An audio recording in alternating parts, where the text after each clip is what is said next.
In this video, I'll be sharing 5 money tips that I've learned in my life so far. I hope this can help everyone get closer to financial freedom. Do stick around especially for tip number 5 to help turbocharge this process. Hey guys, welcome to the channel. My name is Yao Cong and I'm a freelance musician based in Singapore. In this channel, I'll be sharing weekly video tips on how to become a successful musician or freelancer based on my experiences so far. If these are topics you are interested in, do consider subscribing. For this week's video, I decided to discuss a topic that's a little bit sensitive.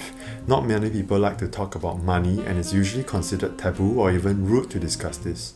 But I think it's incredibly important to have this conversation, especially in times like this. While I'm not a money expert or financial planner or advisor, I found that these tips have helped me from my student days in London to being a freelance musician in Singapore now. So let's get straight into it.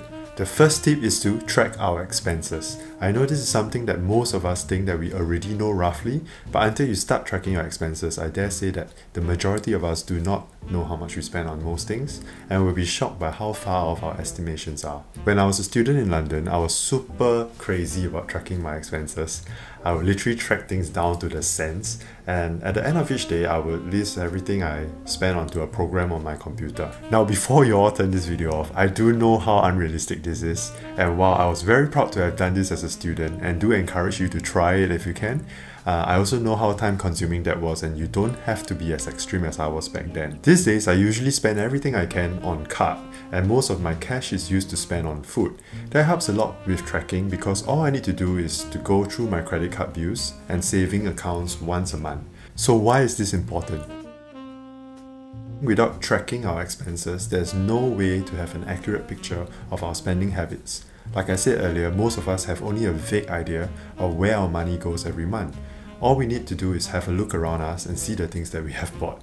Are these things necessary and used often, or are they sitting around maybe used once and gathering dust? In today's world, where everything can be easily bought online and with a single click, it's very easy to fall into the trap of spending money without thinking.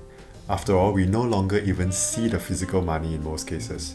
By tracking our expenses, we will be able to spot trends, identify wastage in our everyday spending, and this also leads to a lot less impulse buying. There are many apps and programs available these days. The one I use to track my expenses is called Buddi. It's free and I've been using this since September 2008.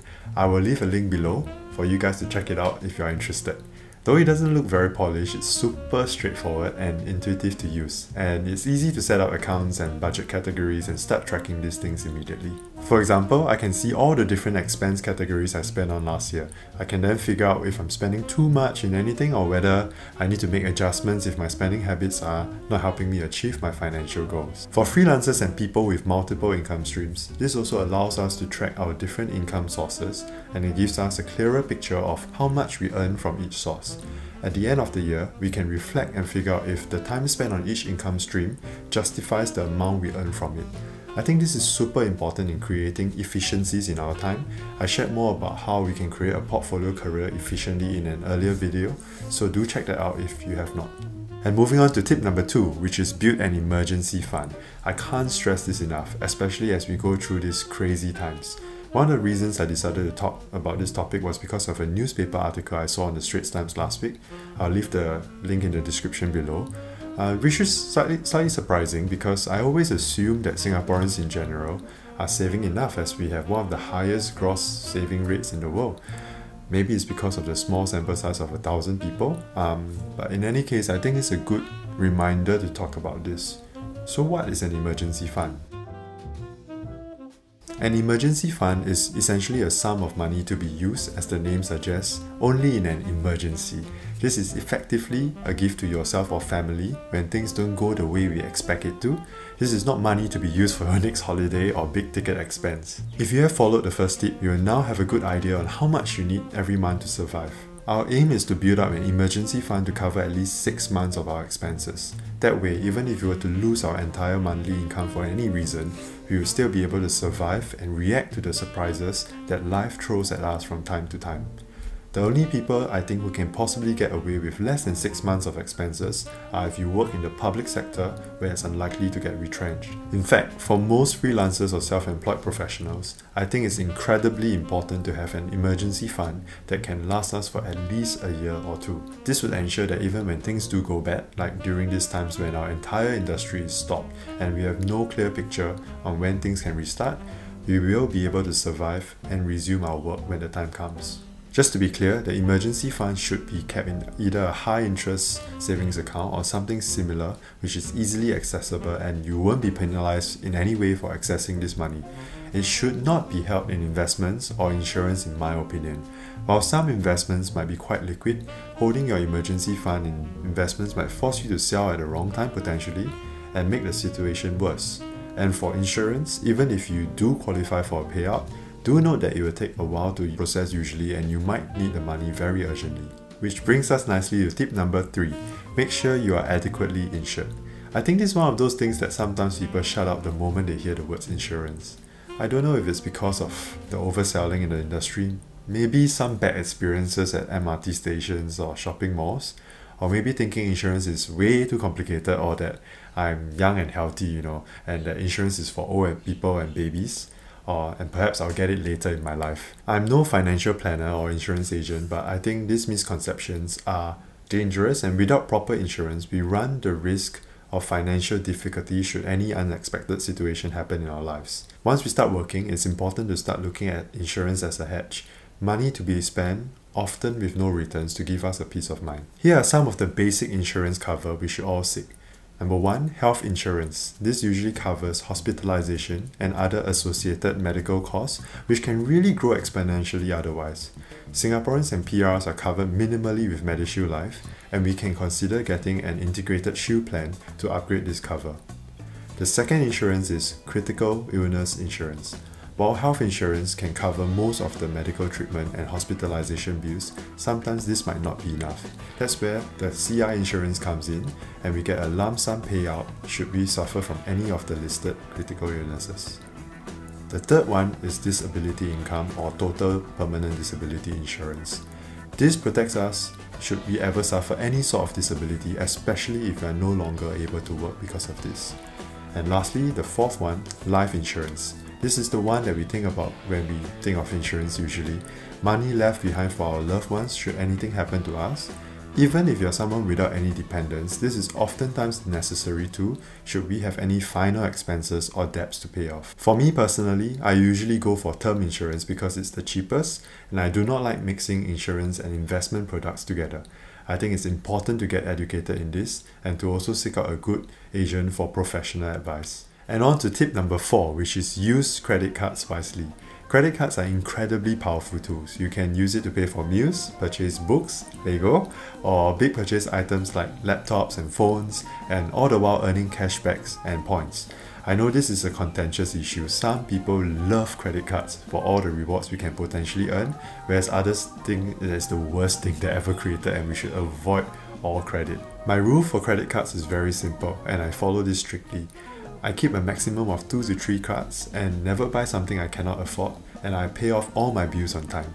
In this way, I get to benefit from the use of credit cards without actually getting into any debt. Racking up debt in credit cards, buying things we cannot afford, is a very slippery slope as the interest rates on these things are so high and we end up paying so much more money. If you are someone who is already in debt or struggles with impulse spending, be careful around credit cards. It might be prudent to restrict access to credit available to you and work on clearing your debt as soon as possible, focusing on paying off the higher interest rate debt first. Remember, our goal is to work towards financial freedom. Debt is not necessarily always bad. Secured debt, for example, such as a mortgage, is oftentimes necessary in achieving this goal, but unsecured debt is usually detrimental and will set us back. And finally, to tip number 5, which is start investing or learn how to invest. I mentioned in the intro why I think this is the most important tip for everyone, but it's also not something we can jump straight into without the proper knowledge or preparation. In my opinion, doing this without having learned tips 1 to 4 is actually very risky. As seen from this Straits Times article about 4 years ago, Singaporeans in general have a lack of financial literacy, despite regular being top in mathematics. Another article in the Business Times earlier this year also discusses the link between financial literacy with financial planning and better investment behavior, which will affect our retirement. I will link both articles in the description below. In today's low interest rate environment, it's impossible to prepare for our retirement or financial freedom just by our savings alone. In fact, the money in our savings account actually erodes in value over time because of inflation, so we are actually getting poorer. This is why I think financial literacy and learning how to invest is super important to achieve any type of financial goals. To be honest, investing is not as difficult as most of us think, and that misconception makes us stay away from learning because we think it's too complicated. The financial world also likes to use terms and jargons that make certain things sound very atas, but once we figure these things out, I promise you it's not that bad. Most of us are willing to spend time researching on the perfect lipstick or handbag or TV to buy, and how we can save money there, but don't seem to want to learn or even think about the most important financial decisions in our life and just following whatever their insurance agent tells them to buy. This ends up with us spending a lot of money buying things that might not be suitable or cost too much. These days, there are so many options for investing, from do-it-yourself picking stocks, low-cost ETFs, traditional unit trusts, and even like robo-investing. There are products out there that will suit your comfort level and how involved you want to be. So I urge everyone, if you have no knowledge at all in this, to start reading and learning about investing. The book that got me started off when I was a teenager is the Rich Dad Poor Dad book.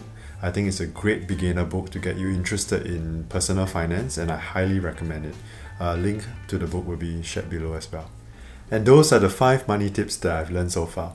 While I grew up in a comfortable middle-class family and never ever felt lacking in any way, thanks Dad and Mum, financial independence was very important to me.